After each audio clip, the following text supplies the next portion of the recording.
among some of you white folks who had something. And she said the most powerful thing that it might still be true today. And so the white people was like, well, what is it? And here's what she said. You know what she said? I'm glad you asked. Here's what she said. She said, what y'all don't seem to understand is that 1 plus 1 equals 2. I don't care if it's in a black book or a white book. Period. So I don't care if you got a new book in Bolingbrook or an old book on 79th Street in Racine at the original Harold's Chicken. By the way. But 1 plus 1, why would you think that in your community, because you got a new book, that 1 plus 1 means 2? But somehow in my community, 1 plus 1 means 11.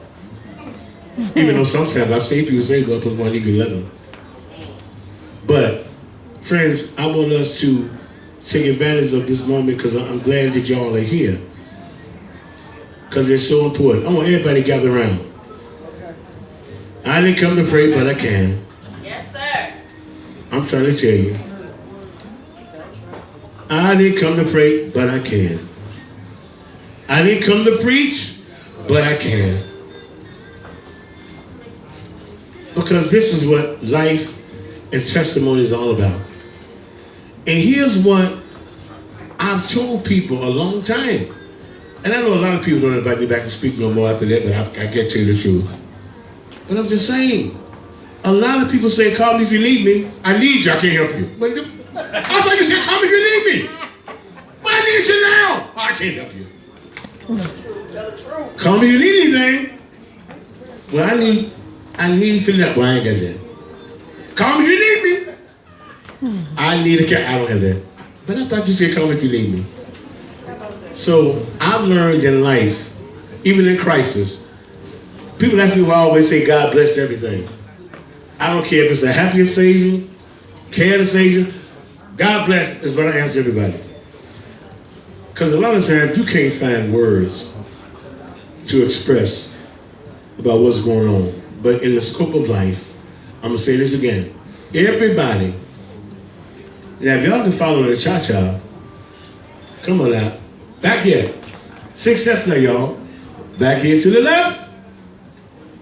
Here we go, be real smooth. Africa, I need you to come. Yeah, Jewel needs you to come.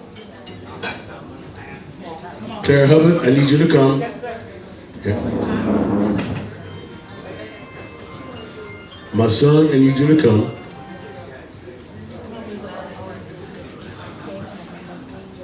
Just need us to come.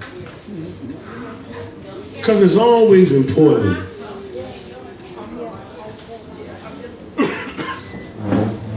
It's always important.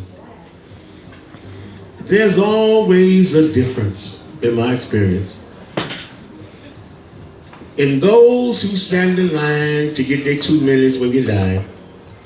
And they all be lying, get my 2 minutes. I didn't know he was that sick. I just know, oh Lord help me. I'm just telling you. And they all be in line. You that same 2 minutes. But I'm just saying, when the service is over, when the crisis is over, it's always who's there for the long haul. And who's there when there are no cameras around. If I'd have went crazy and shot 10 people, I'd have been on TV. But I just want us, now that we got our own news network and promote our own stories, I'm just glad we're here. Through generations of those who said they come versus those who are here. And that's what's important for me. I like to crack jokes about what I've come through, because you gotta laugh sometimes to keep from crying, but now I do have some jokes now about what I went through when I thought I was about to die. About how everybody tell that same lie when they on death's door. Oh Lord, help me out of this. Lord, if you help me out of this, here's what I'm gonna do tomorrow. And they be lying their ass. They butts off. Be lying. And go back to doing what they was doing. But I'm trying to tell you, After all I've been through in my life, I'd have been shot at, beat up, gang fight. You mean after all of this that should have killed me, I'm on my deathbed now? Because of none of that? Because of what I did to myself. Scared to go to the doctor. And so I'm just saying this is important for all of us, generation to generation. You can't look good on the outside while you're dying on the inside. And after all I've been through in my life, in these suites and the streets and the alley, but no, not you. I know you went back there with us. Marvin wasn't with us then, but in the alley. Barbara already said I was, but those that have survived all of that, through it all, we're still here. And so I'm just grateful for all of us, because I might crack some jokes about, what I went through. I got to tell you the backstory and all that, but that'll come down the line. But I'm just saying, there's nothing like really knowing that you really are on your deathbed. When you really think you're never going to have another voice at all. When you really think, calling your mama who died in the same hospital, everything, here I am.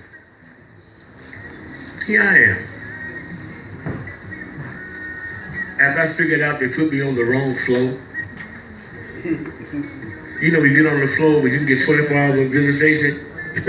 Well, I'm on this floor. When you get visitation anytime you want, you ain't leaving here the same way you came. But grace be to God, here we are. And I got another 60 more seconds in this life. But now, I'm going to say this. We're going to come and have prayer right here today. Because I'm just grateful. And I'll crack jokes about what I went through now, but it wasn't funny when the first doctor came and said, we're going to save you, but you're going to wear a bag on your stomach for the rest of your life. We might, through that questionnaire you were filling out, you said it was part of your New Year's resolution to come to the doctor. Well, you didn't have none. You weren't going to make it through Christmas. Devil almost had you. Saying you can make it to New Year's. Well, I had 2 days to live. And it's just something about being at that moment when you really think. You got a lot to think about me in the hospital that night after surgery and all that. And I think it struck you at every pin and move. I got a story about that too. Lord have mercy, it still hurt. But I'm just saying, through it all, one of the things I've said through people's recovery, through surgery, and through crisis, more important than the medication you take is your state of mind. And through it all, through my diagnosis, people who I said if I died, people have been in my 2-minute line. If I had died, a lot of people have been here in my 2-minute line. As the service said, I didn't know. When he was losing 20 pounds a month, I didn't know. But here we are, grace be to God. So for whatever reason, God has spared us, and God has indeed spared us through all the crisis that we go through today. I talked to Cliff Kelly today. He said, son, I'm so glad to hear about you. They denied my chemo last week, said they were going to wait another month. Oh. And I'm glad about that. Good. And the doctor said, well, don't get too happy. I said, I came here for the worst, so I'm glad about what you said, that we can wait another 30 days and take another x-ray and another something before we decide to put you through the chemo, and maybe there's some other medicine that can help you heal. And in the scope of things, as I write my story, it's just interesting. I went to the same doctors, the little company Mary that my mama went through. When they said she was going to live 5 years, she lived over 30 through the little company Mary doctors. And I didn't know that when I got sent for chemo at Mount Sinai, I didn't know until my sister told me, that it was at Mount Sinai that my mother, when she first came to Chicago with my father in 1957, they lived on the west side of Chicago. And the first job my mother had that she could walk to work was at Mount Sinai. And there we are. As fate would have it. And so as I say, those of us that look around this room, we've been through a lot, Ms. Allen and others. But here we are, still spared and still connected. And it's just a lot.